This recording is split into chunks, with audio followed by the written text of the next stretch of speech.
Good morning, सुप्रभात आप सभी को। मैं अतुल कुमार शर्मा अपने YouTube channel free chemistry by Sharma ji पर आप सभी का हार्दिक स्वागत और अभिनंदन करता हूं।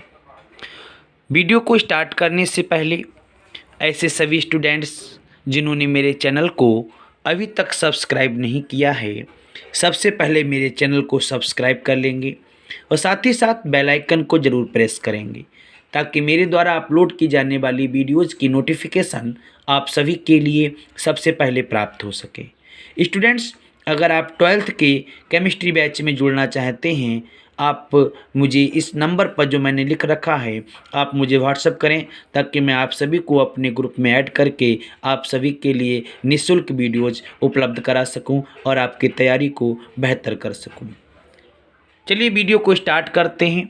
अपने इस लेक्चर में हम लोग बात करेंगे ओजोन के निर्माण की। पी ब्लॉक का एक बहुत ही इम्पॉर्टेंट प्रश्न ओजोन, हम उसके निर्माण की आज चर्चा करेंगे। मैंने आपके सामने 3 मेथड्स को लिख रखा है। एग्जाम में क्वेश्चन जरूर बनेगा कि ओजोन का निर्माण आप किस प्रकार करेंगे। बच्चों, ओजोन का निर्माण जिस एपरेटस में किया जाता है या वैज्ञानिकों ने जिस उपकरण की सहायता से ओजोन को बनाया था वह एपरेटस ओजोनाइजर कहलाता है। तो 3 वैज्ञानिकों का नाम आता है ओजोनाइजर के निर्माण में। सबसे पहले नाम है सीमेंस का, जिन्होंने अपने ओजोनाइजर से ओजोन का निर्माण किया था। दूसरे वैज्ञानिक ब्रॉडी हैं, जिन्होंने अपने ओजोनाइजर के द्वारा ओजोन को बनाया था। और इसमें तीसरे वैज्ञानिक का नाम आता है हाल्स के। तो ये 3 वैज्ञानिकों के ओजोनाइजर की सहायता से हम लोग ओजोन को पढ़ेंगे। मैंने अपने इस लेक्चर में केवल एक ओजोनाइजर का जिक्र किया है और वह ओजोनाइजर है सीमेंस का ओजोनाइजर। तो क्या होता है इसमें, चलिए हम लोग चर्चा करते हैं। सीमेंस ने क्या किया था बच्चों, कांच की 2 नलियां ली थी।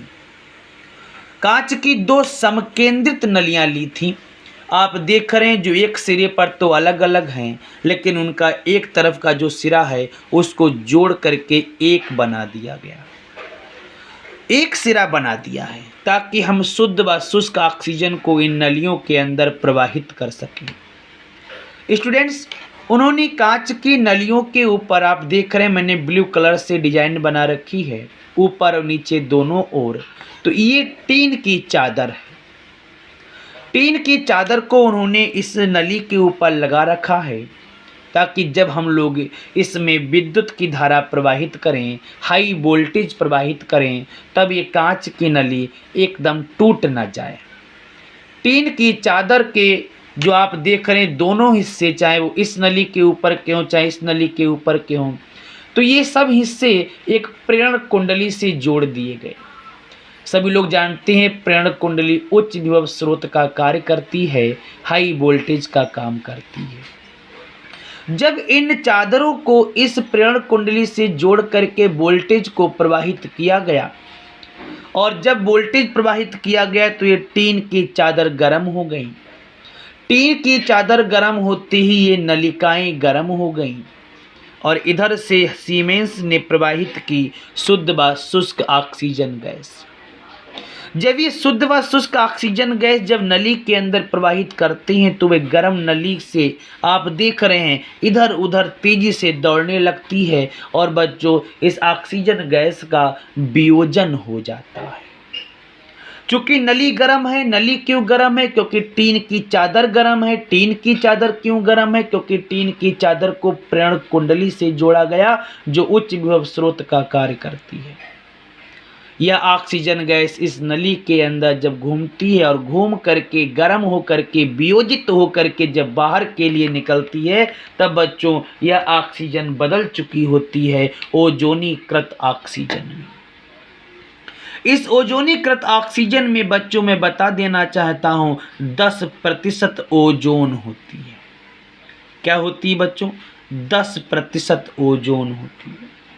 आई होप आपको यह मेथड समझ में आ गया होगा। बहुत सरल तरीके से आपके सामने मैंने ओजोनाइजर को स्पष्ट किया। आपसे पूछा जाए सीमेंस के ओजोनाइजर को यूज करते हुए ओजोन कैसे बनाएंगे, तो सीमेंस ने 2 कांच की समकेंद्रित नलियां ली जो एक सिरे पर अलग अलग और एक सिरे पर जुड़ी हुई थी। इन कांच की नलियों के ऊपर टीन की चादर को चढ़ा करके टीन की चादर का संबंध प्रेरण कुंडली से कर दिया। प्रेरण कुंडली उच्च विभव स्रोत का कार्य करती है। जब वोल्टेज को प्रवाहित किया गया तो टीन की चादर गर्म हुई। टीन की चादर ने इन नलियों को गर्म कर दिया।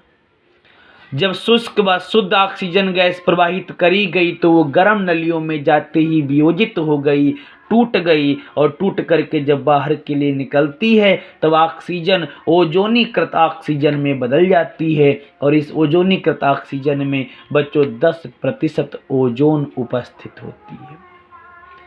अब इस ओजोनीकृत ऑक्सीजन में जो 10% ओजोन है उसको अलग किस प्रकार करेंगे, चलिए हम लोग उस पर चर्चा करते हैं।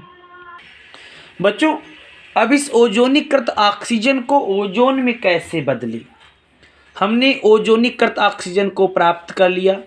अब इस ओजोनीकृत ऑक्सीजन को अगर आप ओजोन में बदलना चाहते हैं तो उसके लिए आपको कुछ मेथड यूज करना पड़ेगा।